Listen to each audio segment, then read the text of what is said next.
में जमा कराई जाएगी। एक और अहम खबर दें आपको, बगावत का मुकदमा खारिज करने के लिए इमरान खान की दरखास्त पर रजिस्ट्रार ऑफिस के एतराज़ात दूर कर दिए। इस्लामाबाद हाई कोर्ट में इमरान खान की दरखास्त पर समाअत कल होगी। तफसीलात जान लेते हैं बोल न्यूज़ के नुमाइंदे हुसैन चौधरी से। हुसैन, क्या तफसीलात हैं? साबिक वज़ीर-ए-आज़म इमरान खान ने गुज़श्ता रोज थाना रमना में दर्ज बगावत का मुकदमा जो है वो खारिज कराने के लिए हाई कोर्ट से रजू किया था। चीफ जस्टिस आमिर फारूक ने समाअत की है।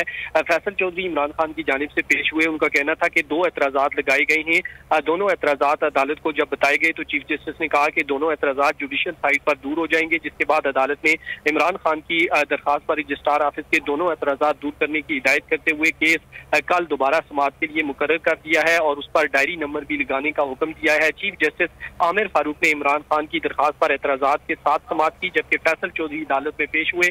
अब कल दोबारा इस केस की समाअत होगी। कल दोबारा इस केस की समाअत होगी। हुसैन चौधरी, आपने अपडेट किया, आपका शुक्रिया।